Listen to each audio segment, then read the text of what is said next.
So I just finished building the C axis for my CNC, and this is 400 millimeters. It's 16 inches and it's 6-inch wide. It's about 152 millimeters. I CNC all this with a small CNC machine that I built from parts that I got from a friend, and I want to show you guys something how cool this thing works. So this is all made by me. I saw some drawing online, I changed them and I make something bigger, stronger, a little bit tougher. Just hook up a drill instead of pull the stepper motor, but look at this.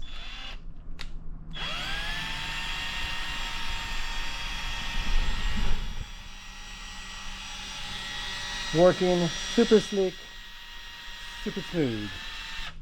Now, I will make this thing a little bit more upgraded. I'm gonna add some more parts to it. But this is just right now out of my CNC machine after I clean it. Put the ball screw, put the railing guide and everything, and it's working pretty good. This project been very fun.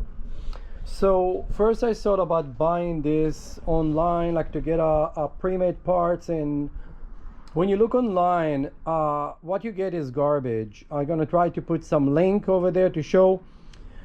There was one on Amazon and it was very narrow and the ball screw was very thin. This one is a 1605, although they say to use the 1204. I use the 1605 because I already have it on one of my machines and I don't have any accuracy problem with it, and it can carry much more weight, and for a long time use of the machine this will work better. This is what I believe. If you believe anything different and you have scientific effect, please put it on, let everybody know. But I made this plate, I made the spacers. So there's two spacers here. There is one spacer that is actually another piece of aluminum that I did, and you can see in the videos.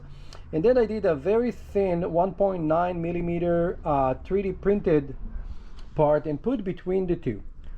The reason I did that, I would needed a spacer, but I could make one for aluminum, but I decided to go with plastic to get a little bit of the vibration out. You know, if you put a piece of wood or a piece of plastic, you will prevent a lot of vibration, and as long as it's like sandwich strong, it's not going to move. It's not going to change anything of accuracy because the structure is already put together. This is just stands, so it's like kind of like reducing the vibration from the top plate screws to the bottom plate to the linear bearing.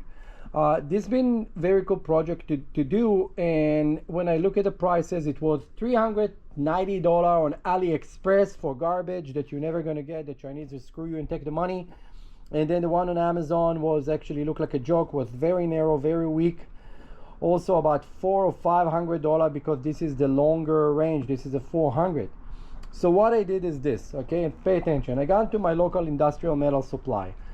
I buy remnants. This was a tooling aluminum. This was by pound, so it was $1.49 a pound. So this piece maybe costs, I don't know, maybe like 10 bucks, even less. And then those pieces on the top was remnants that came in 7 inches by 12 inches, and they were about $4 a piece. Okay, so there is two of them here. Okay. Then the linear bearing, this kit was expensive. So the bearing, the BK12 with a ball screw and the bearing and those big, those are the 20s, they're not a 15. Those were $75. This was the most expensive parts. So overall, all this costs less than $100 with all the hardware and everything around it.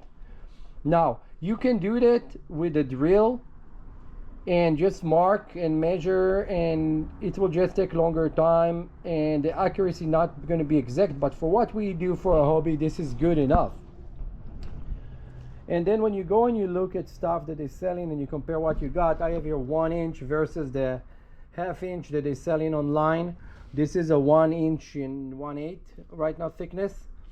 Everything here much more massive. The entire piece is heavy, and it's very important because you want the machine to be heavy overall to prevent vibration and problems. So this is going to be pretty good.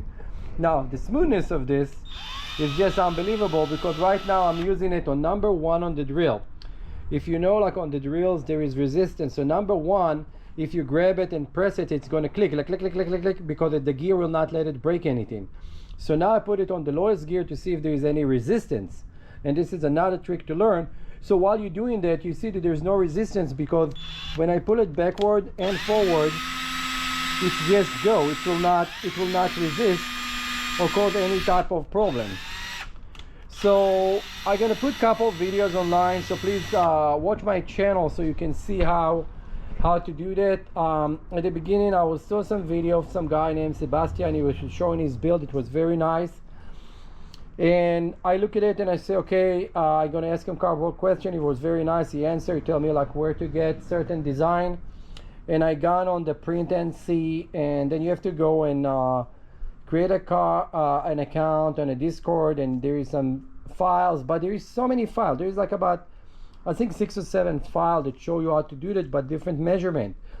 But if you take it and toss it into Fusion 360, you can manipulate everything you need. So this plate, I end up doing my specs with the holes where I want it. I end up leaving the bearing gear a little bit out, because what I'm going to do, I'm going to create another break here to stop the entire bottom, not just to put a screw here on the back. So I'm going to do a lot of different changes that are very important for the machine that I want to build. So that's it. Don't forget, like, subscribe, and share. And if you want any more information about this project, let me know. I needed a big project to distract me from dealing with medical problems. So this is what I'm doing right now. See you in my next video. Bye.